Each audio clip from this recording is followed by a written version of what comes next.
Talking baseball, baseball and the O's.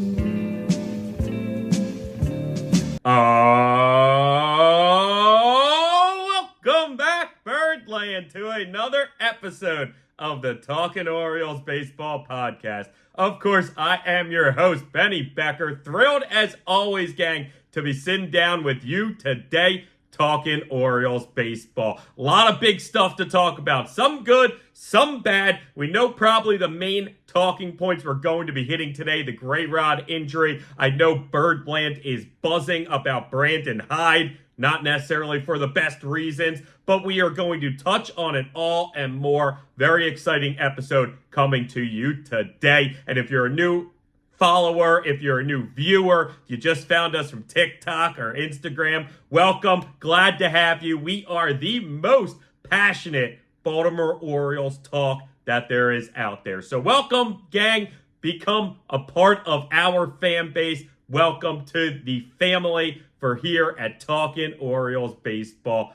Very glad to have you. Anyway, gang, just going to jump right into it. Orioles had 6 games since our last episode. Ended the road trip 3-3. They had 3 in Toronto, 3 in Tampa. You know, both teams that we've really been dominating, not just this season, but maybe even the last couple seasons. So a lot of high hopes coming into these 6 games. I know it was a 10-game road trip in total for the Orioles. Their longest road trip of the entire season is now in the book. So that's good. And again, when it's a long road trip like that, like we talked about last episode, there are going to be ups, there are going to be downs. It is never easy. And frankly, finishing 500 on the road trip is an accomplishment in and of itself.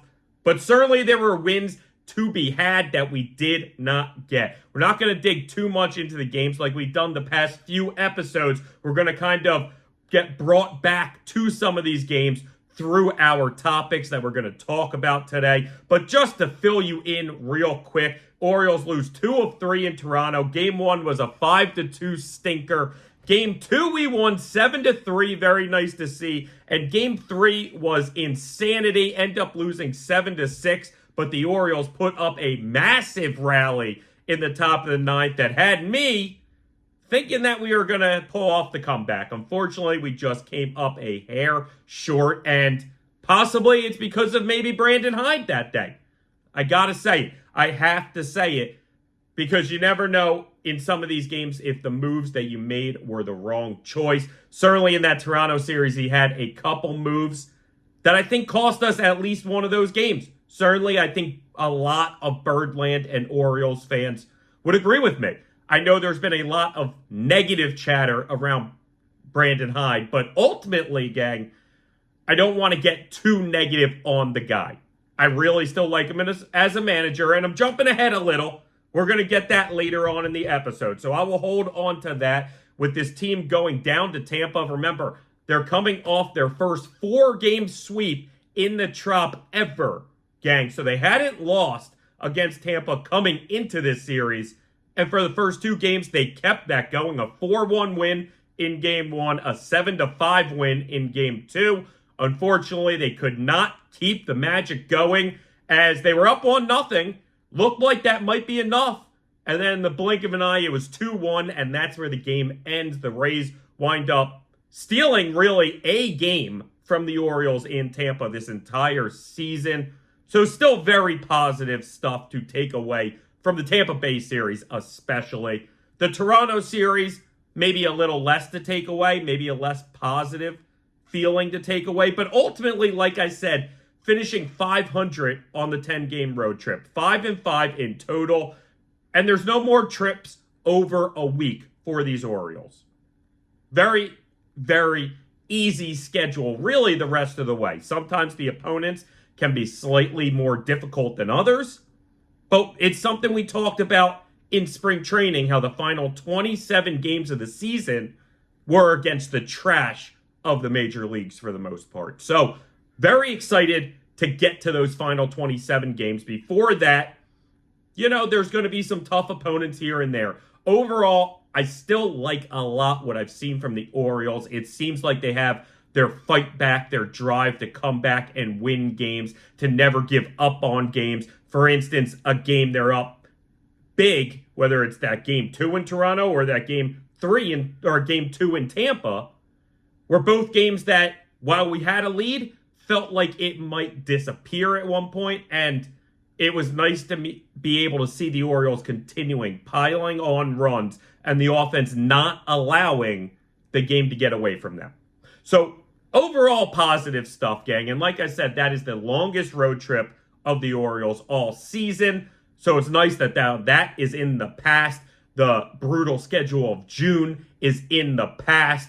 We have a lot of things momentum-wise working for us, despite the fact that maybe there's a few things momentum-wise working against us. So that's going to bring us right into our next topic, which truly is the biggest news in Birdland definitely in the last week. Probably since the trade deadline, maybe even before the trade deadline. And that was Game 1 in Toronto. Grayson Rodriguez had the nod to start and got scratched from the game 10 minutes before first pitch. Devastating stuff in the moment. Absolutely devastating. They showed the video of him on the field before the game saying he didn't feel right. It was worrisome. Even when they tell you that it was a lat and teres, I think that's how you pronounce it, strain. Still, that's big. Okay, you know it's not an elbow. Awesome. Not going to be Tommy John. But the lat is maybe the most critical muscle in pitching. Between the stretching, the power, the movement, all of it. If your lats aren't good, especially on your throwing side, you're just not going to be able to pitch properly. And it was scary stuff. It felt like the end of GrayRod in the moment. It really did. It was terrifying. But then we started getting reports. We know the Orioles sent him back to Baltimore for testing again. That does not sound good. That does not sound positive in the moment. Luckily, so again, at first it was panic for Grayson Rodriguez when he gets pulled from that start. Then, from a fan standpoint, you start getting sad, man. I got a wave of sadness over me. I'm like, God, it's just one thing after another with these injuries, especially recently. We know Bradish a little while ago, then Mateo, then Westberg, now GrayRod. We're like, God, we can't catch a break. It was sadness. But after you hear the quotes from Mike Elias, you start getting a little bit of relief from that sadness. Unfortunately, it's cautious relief. It's hold your breath relief, right? Even right now, as we talk, and probably for the next 2 to 3 weeks, I'm going to be holding my breath from a fan standpoint. When I think Grayson Rodriguez, I am still beyond nervous, despite these great quotes that we heard from Elias. And I'm going to read them pretty much word for word for you, okay?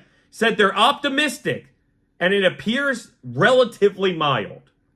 Much less severe than Grayson experienced in 2022. He had a similar injury in 2022, and it was clearly more severe than they're anticipating this one to be. Quote, we're hopeful to get him back up and running before the end of the regular season and position us and him for playoff baseball, which, obviously, he would be an enormous part for us. Yeah, I'd say so, Elias. I'd say he's an enormous part of this team, because he absolutely is. Losing Grayson Rodriguez from that number 2 spot in the rotation is a devastating blow for this team. If he cannot get back by the playoffs, it is another devastating blow for this team in their World Series push. It's scary. Like I said, panic was the first thing. Sadness was the second thing. Now, after hearing those quotes, I can again have some relief.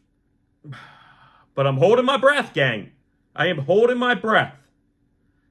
Because right now we had Albert Suarez come in. Great. That's something we're about to talk about. because he pitched phenomenal in that game 1 in Toronto, and he pitched another phenomenal game in that game 3 in Tampa. So Albert coming back to the rotation has shown signs of stepping up, getting back to that level that we saw him at earlier when we were starting him.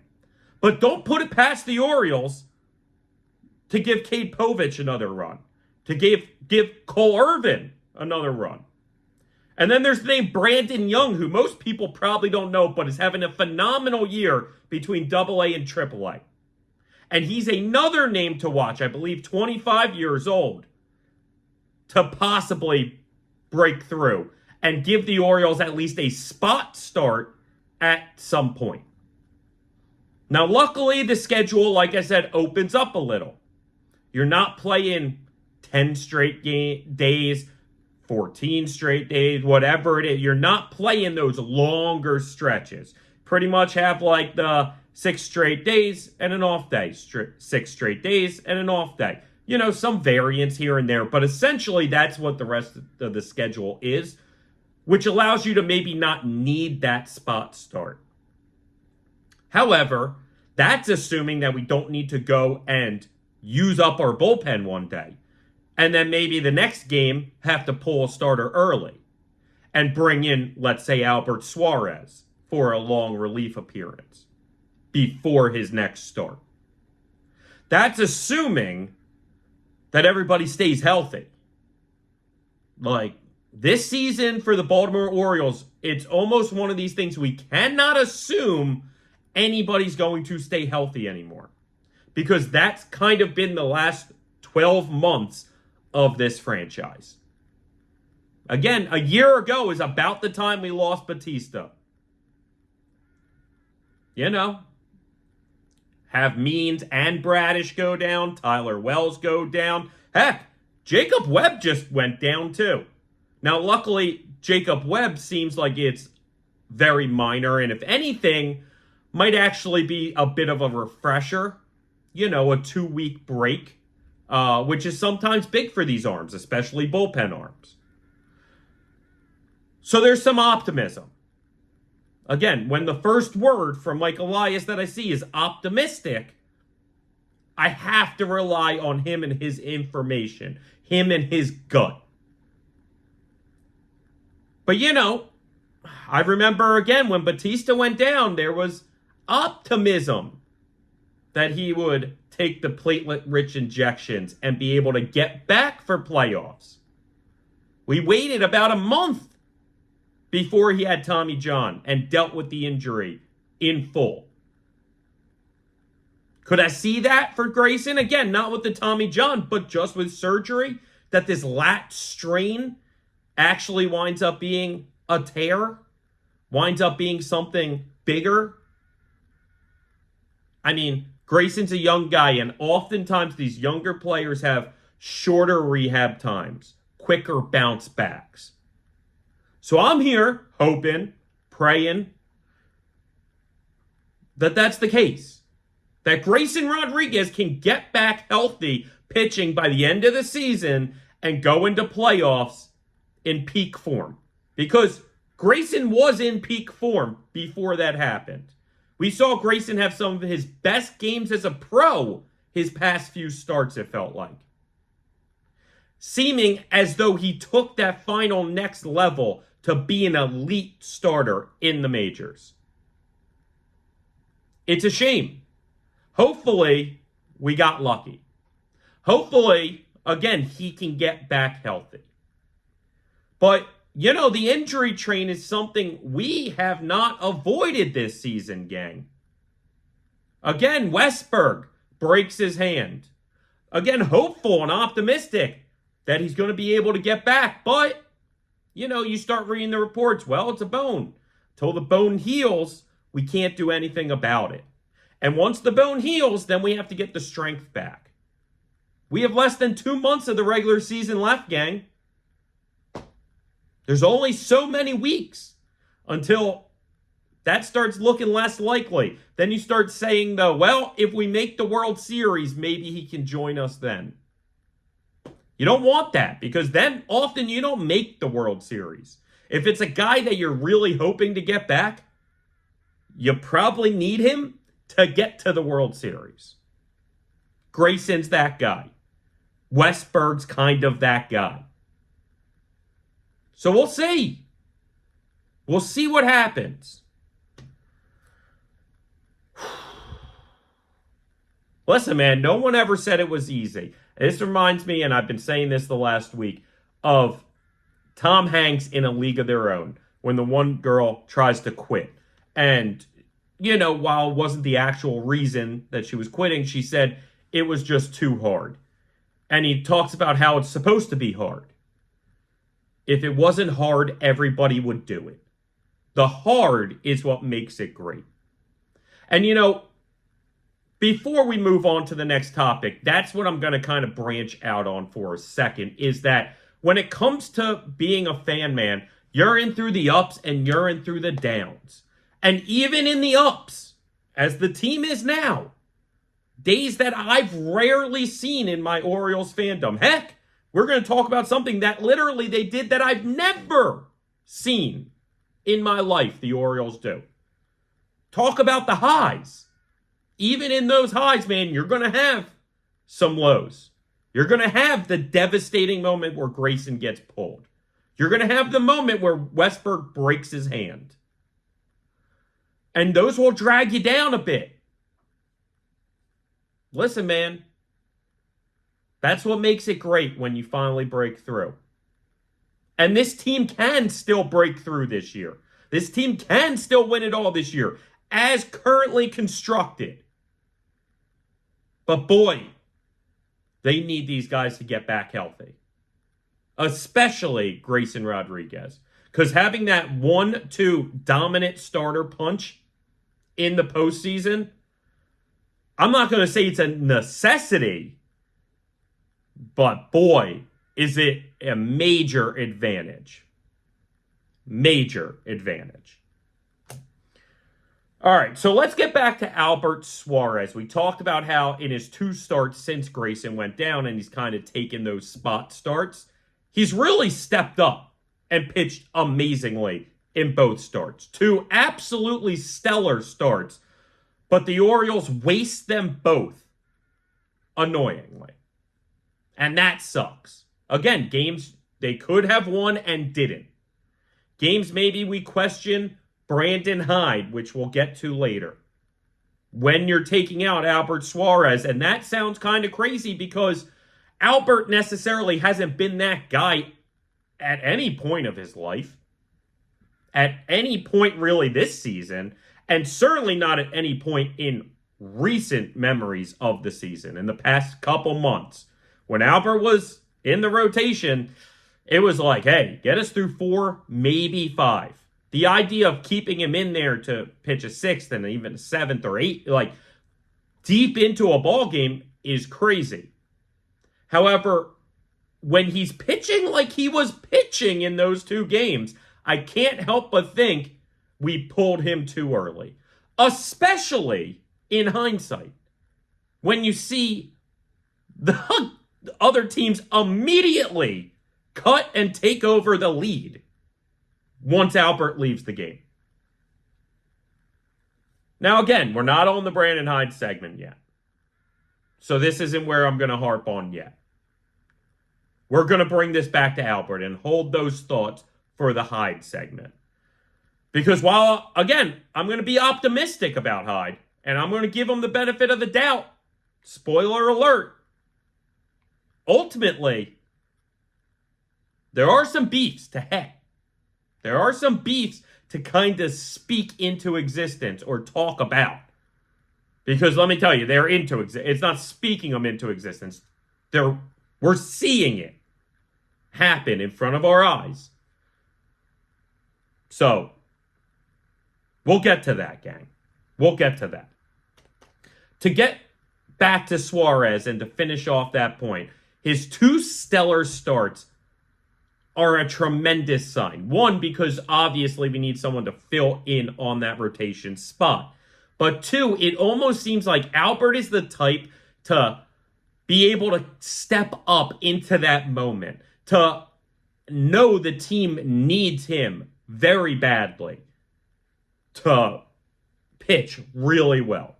In game 1 in Toronto, obviously, he wasn't even planning on pitching till 10 minutes before. Comes in, does a stellar job to start that series, doesn't put the bullpen in jeopardy, himself at least, doesn't put the bullpen in jeopardy, and gives the Orioles the start they needed. Then in the last game in Tampa, when the bullpen was a little bit run through, again, gives the Orioles great innings and allows them not to have to overuse their arms, not to have to kill their bullpen going into the off day.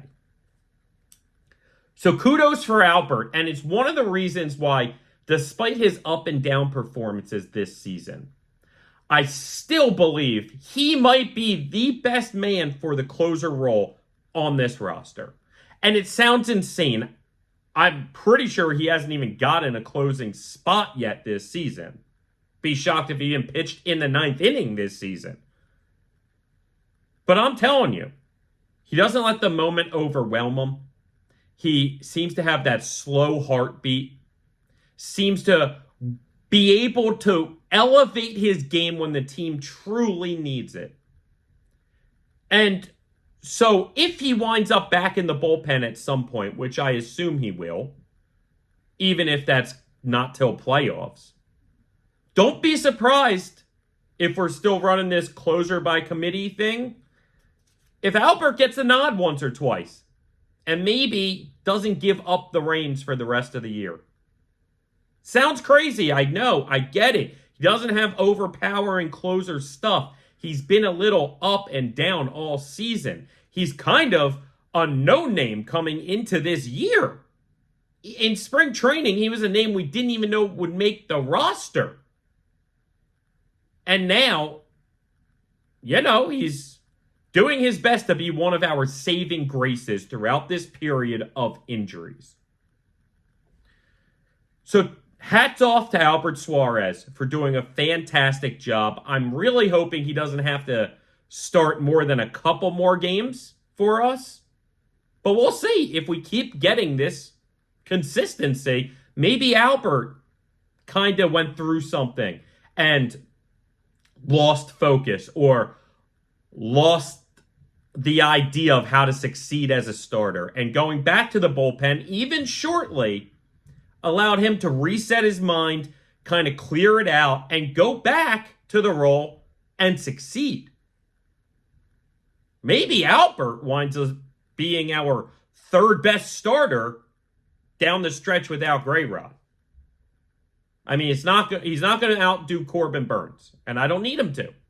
I don't think he's going to outdo Zach Eflin, but if he could be Zach Eflin-like for us in this stretch, be awesome.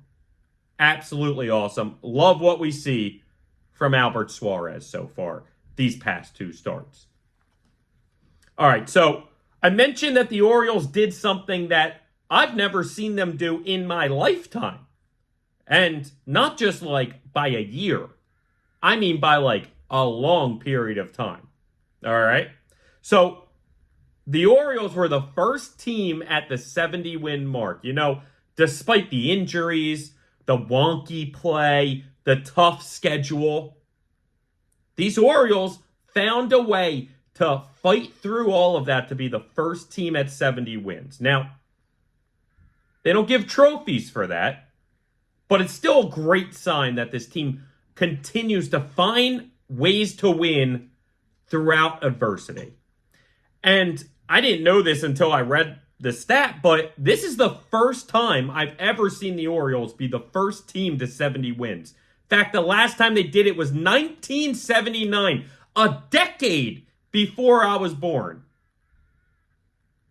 Gang, insane to think that this team is still so young, but yet so special. There's just something special about these birds, man, that you cannot hold down despite everything going on. They find a way to win. We've talked about that vibe and that attitude in the clubhouse. Talked about how even the young guys have become leaders on this team, and you have some veterans that are absolutely leaders on this team, and everything is vibing perfectly. It's something we've talked about since February, and nothing has changed. It almost seems like it just continues to build and build and build to new levels. I love seeing it. And when you crack the numbers, right, there's 43 games left in the season coming into today. 43. We're at 70 wins. The Orioles have no chance to win less than 92 games this season. No, there's zero chance that the Orioles finish down the stretch any worse than 22-21. And again, that's a game over 500. There's no way that they finish any worse than that. So for every win more than that 22 of the last 43 is the closer and closer we keep edging to not only 100 wins, but the best record in the AL, best record in baseball. It's all right in front of us, gang. And it's starting to feel more and more like the day, despite the GrayRod injury and the Jacob Webb injury and some other things, that maybe aren't perfect. It keeps feeling like we're edging closer and closer to this team reaching the ultimate destination, gang. It does. They just have that resolve. They just have that vibe and that feeling to them. That's what I get. And amazing that it's the first time since 1979 that the Orioles are the first team to eclipse 70 wins. Now, speaking of great things happening in Birdland and the vibes high and everybody loving life, Jackson Holliday. He seems like a topic conversation every single episode for us. And I'm going to say probably get used to it, gang. Probably get used to it. Because I don't see this success going anywhere. I really think that he has reached the level to where he's not the prospect anymore. He's not this 20-year-old anymore. He's just one of our stars, man. You feel that aura around him. You see it when he's out on the field now.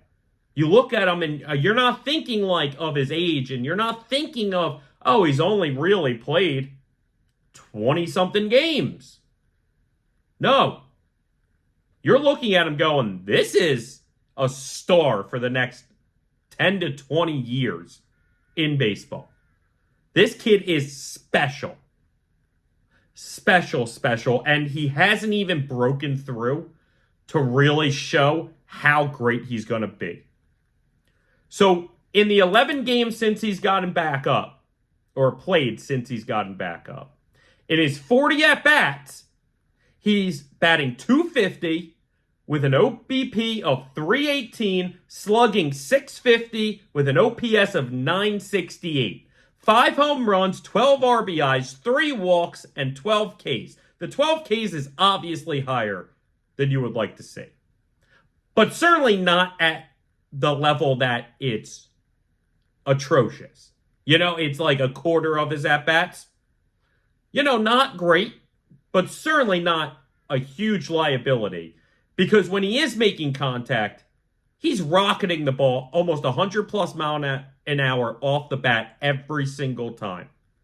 He's smashing home runs on swings that look just so easy. So not a powerful swing, it looks like. And this ball is getting launched for a home run. And the spark that he's providing for these Orioles, while Westberg is down and Mateo's down, it can't be stated how immense that impact has been for this Orioles team. It cannot be stated how huge it was to get Jackson up here and perform like he's been performing. The spark that it seems to have given the offense is something absolutely special. There's no other way to describe it other than special, which is what Jackson Holliday is. And we're going to see a lot more of this moving forward. And it's amazing now to know that we're going to have Holliday in the lineup of these playoff games. Maybe not every day, maybe not against the lefties, but at least against the righties, coming in a pinch hit situation against a righty. It's awesome to know that Jackson Holliday is going to be on this playoff roster and potentially is going to be a major factor in those playoffs for this team. Special stuff from Jackson Holliday. Talking about special stuff, we have to talk again about a guy that we talk every episode, it seems like, and that's Tony Taters. Santander smashing, man. He's up to 35 home runs, going to soar past his previous career high of, I believe, 33. Already past it. Literally just going to fly past it the rest of the year. 79 ribbies, should easily be over 100 by the end of the year. Batting .243, which is perfectly fine for my power-hitting right fielder, man. It is. And frankly, he seems to just be picking up the consistency, not just the power for this lineup. Because we know Gunnar hasn't been hitting for power as much. Adley hasn't been hitting for power. We know some of these other guys maybe aren't hitting power like we expected, whether it be O'Hearn, Mountcastle. Santander's really picking up that power slack and really picking up a part of that consistency we lost losing Jordan Westburg. In fact, there's a crazy stat about Anthony Santander because he's had 25 home runs in his last 60 games, at least dating back to one of his home runs, I believe, in the Toronto series, okay? And he became only the third switch hitter ever in MLB history to have 25 home runs in a 60-game span. Anthony Santander has put his name along the likes of Mickey Mantle and Chipper Jones. Then you got Tony Taters. Great company to be in. And again, all the more reason why I'm starting to believe there's more and more of a chance these Orioles bring back Santander at some point this year. Like, re-sign Santander at the end of the year. Might sound crazy. I don't think it's going to be a 6-year or 8-year deal or anything like that. And if that's what other teams are going to offer him, we probably aren't going to match that. But if all the other teams are only offering 4 or 5 years, I think there's the reality the Orioles give Santander a 5-year, $125 million contract. A 4-year, $110 million contract. I don't think it's that crazy, gang. With the payroll that we're at, with the youth that's not going to re-sign in the next year or two, most likely. Guys like Gunnar, guys like Jackson, both Scott Boras clients. They're not going to re-sign for years. Okay? So at that point, okay, yeah, maybe you're able to lock up Adley or Westburg. But even so, those contracts aren't going to be the massive number that maybe a Gunnar Henderson would get, even a Jackson Holliday would get. So at that point, you have some room to spend. We talked about guys leaving the books next year, whether it be Kimbrel, Cole Irvin, maybe another name or two. There's money to be spent. I think the Orioles, at this point, are more likely to bring back Santander than not. Maybe it's only 55%, 60%. But I'm telling you, off of his performance this year and just the way that he is this leader for this team, this brilliant hitting mind that the broadcast and other people talk about so much. In fact, we're going to talk about it a little later when it comes to Colton Cowser and how Anthony Santander positively impacted Cowser and his season. So Santander's this type of guy that I really think can be the Orioles' first big re-signing of this era. You might still think I'm crazy by saying that, but I'm telling you, we absolutely are considering bringing back Santander. If not, more likely than not to bring him back. All right, gang. So,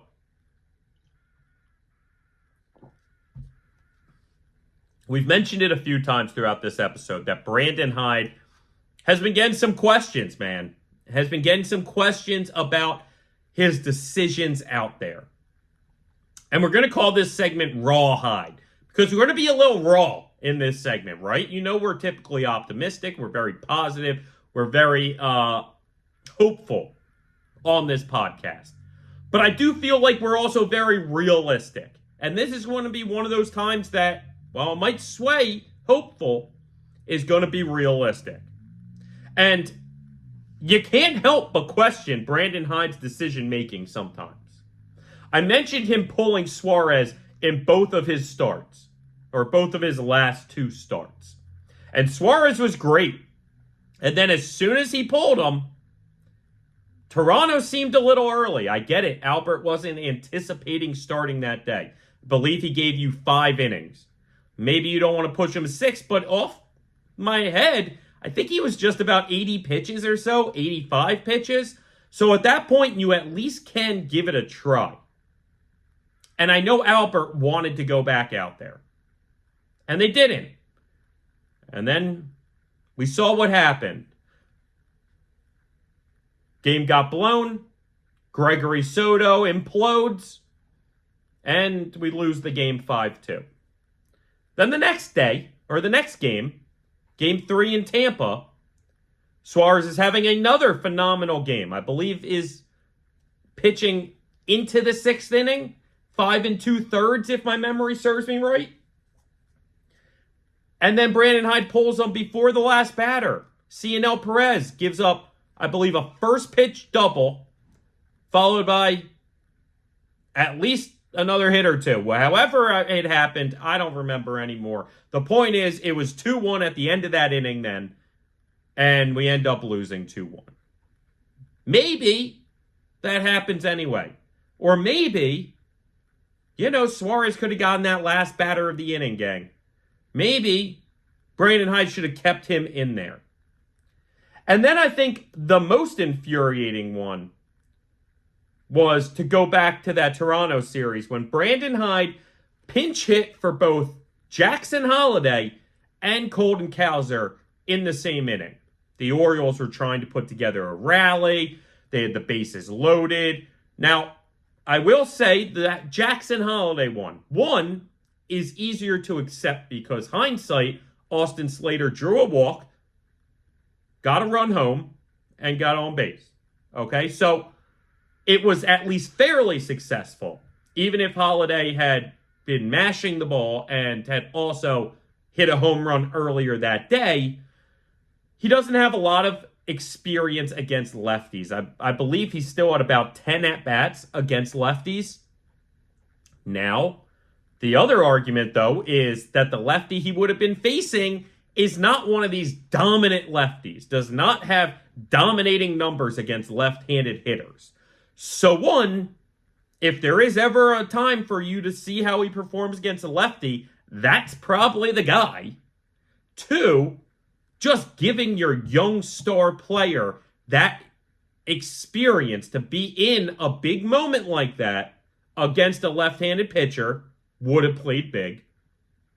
But I get it. Again, it was fairly successful with Slater drawing the walk.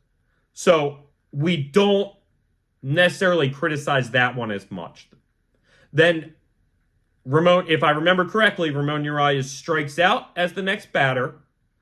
And then Colton Cowser, who came into that game with a 17-game hit streak and multiple times in his career has shown the ability to hit left-handed pitchers, gets pinch hit in that moment. And no, we don't score any more runs that inning and we lose that game 5-2. So, do I question that? Absolutely, I question that. Again, with like Holliday, you give Colton Cowser the chance, the experience to feel that bases loaded, big spot in the game, left-handed pitcher, you're a left-handed hitter. seeing what they can do, giving them that experience. But more than that, again, Colton Cowser has shown the ability to hit left-handed pitching well. He is swinging a very hot bat, having hit in 17 straight games up until that point. And you pinch hit for him. Like, I get it. In hindsight, it's easier said than done. But even in the moment, you're going, what are we doing? And then the broadcast talking about how, the pitcher's not even that dominant of a lefty against left-handed hitters. It's not like it's one of those impossible guys to hit. Then what are we doing? Taking out two of your hottest hitters in the past few weeks in that moment, in those two guys, in Holliday and Cowser. Two young guys who could use the experience of that moment, of that at-bat, later this season and in the postseason. Takes that away from them. Horrible. It was a horrible decision by Brandon Hyde to pull Holliday and Cowser in those spots. And I think it ultimately cost them the game. So while Slater drove in a run with a walk, Holliday might have hit a gapper. Holliday might have at least hit one deep to the outfield, like he's been doing a lot, and drove in the run with a sac fly. And then Cowser, who knows? With how good he's been performing, who knows what Colton Cowser would have done in that situation. So it's infuriating to see Brandon Hyde do those type of decisions. We've seen where we've had problems with him with bullpen usage and pinch hitters before. But that game felt the most egregious. That game one in Toronto. It really was the type of moment where, as a fan, you can't help but start losing your mind about what you're seeing. And then when it's not the right button, when it doesn't work, it's easy to criticize. And maybe that's unfair because, again, had he pulled Cowser, and I think it was Mountcastle maybe got the at-bat, and then maybe Mountie hits a dinger. Okay, awesome. But that's not what happened. And I just think taking those opportunities away from those guys in those moments was taking away critical experience that would have been beneficiary for them down the line. And taking out Albert Suarez in both of those games could have easily cost them both those games. It's real. It's real. And it sucks. You know, I don't want to be critical. I still love Hyde. Talk about how he's essentially the most honest manager out there, how the guys love him. I get it. I don't think he's not smart. I just don't think he's always smart. I don't think every move he makes is the smartest decision to be made. And that's when we find ourselves in moments like this, with the frustration. Now, I will defend Hyde in this point. He, I think, is looking at it like, I want to try and be confident about these moves when it matters. So I'm going to make them now to then be able to reflect on them later and say, was that the right move? Was that the wrong move? So that in the postseason, you're not making these moves incorrectly. You hopefully have learned from your mistakes and even successes at that point. And hopefully then you can always pretty much press the right button to get the right result. I hope that's the case. Because I don't care what he says to the media. I don't care what he says in public. I care what he has in his head. And what he's talking about to Mike Elias and Drew French and all of these other guys in the coaching staff and the front office about these decisions. I care at the idea that he can be reflective on this and go, hey, The Holliday one I'm not hung up about. It's the Cowser one that haunted me later that night, where I went, you know what? I should have given Colton the chance there. And again, I don't know if he's having those thoughts or not, but I'm hopeful he is. Because then when it comes to the real meaningful games in October, he maybe can make the right decision there. Hey, I'm going to see what this guy can give me with 2 outs in this inning.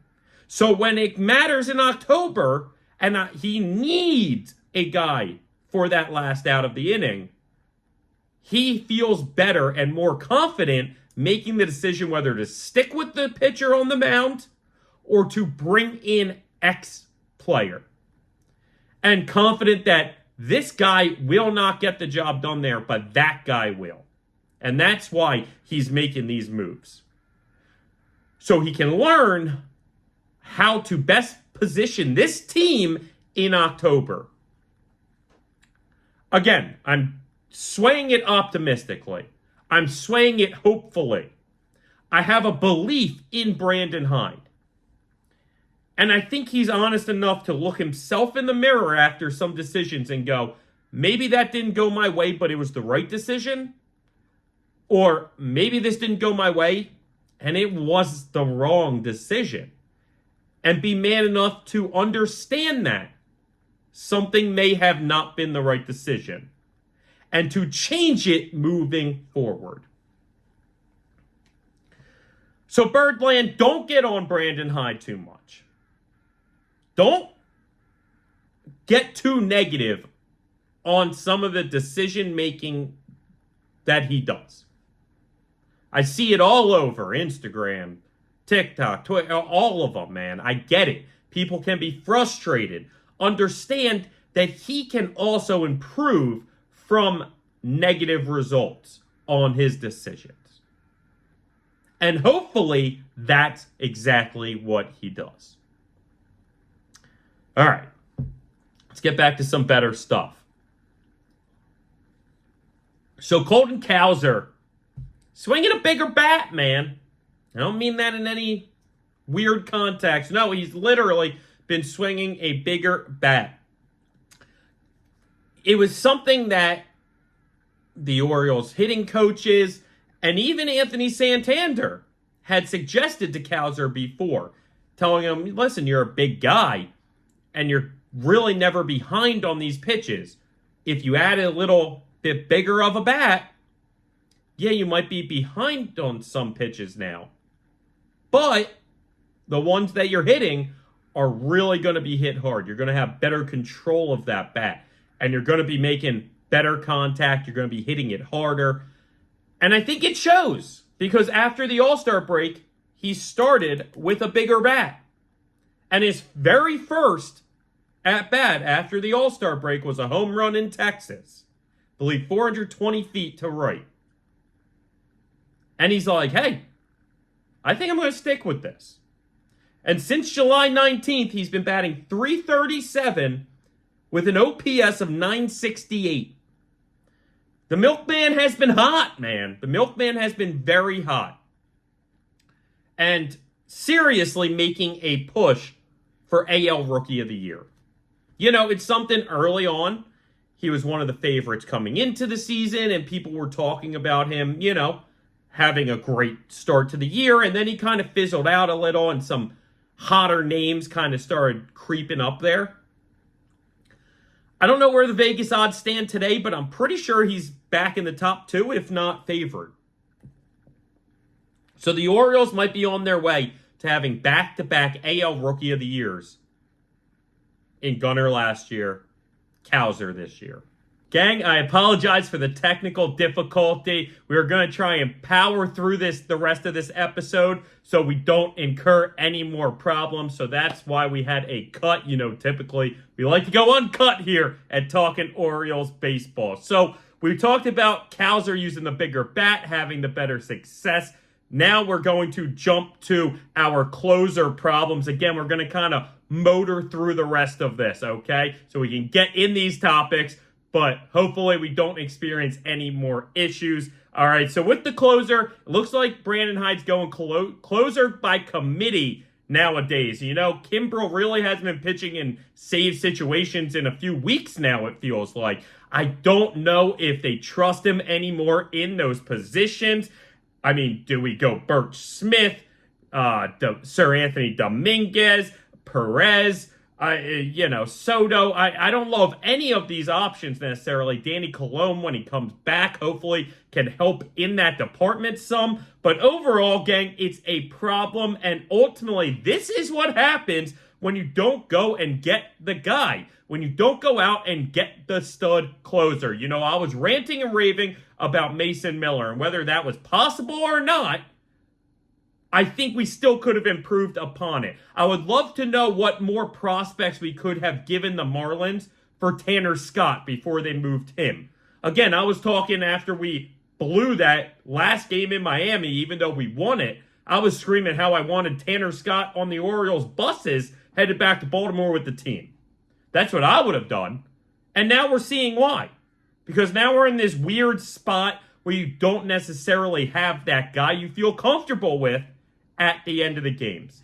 Obviously, come next year, we have Felix Bautista. And honestly, great side note on Felix. Seems like he's coming along very well and should be starting to throw off a mound even very shortly. Now, we're not going to see him until next season. There's still no chance we see him this year, unfortunately. But ultimately, he is moving in the right direction, and we miss him dearly, guys. God, do we miss him dearly. All right, so Trevor Rogers gets the start tonight, or Tyler Rogers. I always forget the name. The Giants have the two Rogers also over there. He's not related to those two guys. Those two are twins. I believe they're Taylor and Tyler, so I think we're Trevor. But neither here or there. Rogers starts tonight, his first Orioles start at home. I'm expecting better things. He's going against Washington tonight, which has been a pesky team all season. But when you look at Rogers, who was a Miami Marlin his whole career, has faced these Washington Nationals a decent amount in his career. He's been at least successful, if not great, all of those nights. This year he has 2 starts against Washington, 1 good, 1 great. Seems like the worst case scenario is he pitches 5 innings and gives up 3 earned. So on the worst side, expect that. On the good side, maybe expect even 6, 7 innings of 1-run baseball. Again, track record against Washington, he has never allowed, I believe, more than 3 earned runs in a start against Washington in his career. Definitely has never had a horrible start against Washington in his career. So, very excited to see what Rogers offers these Orioles moving forward. We know his first start was very negative, but had a lot working against him, having just got into the team hours before the game, not really working with anyone, not talking with anyone. Already we're seeing that communication between the coaches and the catchers with Rogers happening and him feeling more and more comfortable. Last game certainly wasn't amazing, but it was all right. Couple earned in a decent amount of innings. Hopefully he can continue to build upon that and give us really a great start tonight to start this Washington series. Now, when you look at the standings, we're a half game up on the Yankees after yesterday when the Yankees lost 12-2 against the pitiful White Sox, gang. God, you love to see that. And don't be surprised if Chicago steals 1 or even 2 somehow more games from these Yankees. I'd be shocked with a sweep. But don't be shocked at this point if the White Sox come out and win tonight or tomorrow against these Yankees also. In the grand scheme, we're tied with Cleveland for number 1 spot in the AL. Again, I'm a little less concerned about that 1 spot than I am the division, but ultimately it's just good to see being up at the top. And like we said, they were the first team to reach 70 wins in all of the major leagues. Schedule-wise, we have these 2 games at home against the Nationals. Like I said, the Nationals are very pesky. They're not the best team. I believe they're sitting 11 games under 500 at the moment. But again, a pesky team, only a 2-game set. I wouldn't be shocked if we split those two games. It seems like these Orioles and Nationals, no matter who's good and who's bad, always seem to split those two games every year. And I'd expect more of the same, or at least the series, the two-game series. And after that, we get 4 games against Boston at home. Really, while Boston has done a better job in this second half of the season and has improved, I really believe we come out with at least 2, if not 3 of those games. I'm expecting to at least split, if not win, almost every single series for the rest of the year. Besides maybe 1 or 2 in there, maybe 3. I'm really expecting these Orioles to dominate most of the season that's left in front of them. Like we said, 43 games left, starting with tonight. Very exciting. We are down the home stretch, guys. The dog days are over. We are coming to the postseason with NFL right around the corner. It's a very, very exciting time of year. So with that being said, thank you for sticking with us. Thank you for tuning in. And this was another episode of the Talkin Orioles Baseball Podcast. Let's go, O's! Talking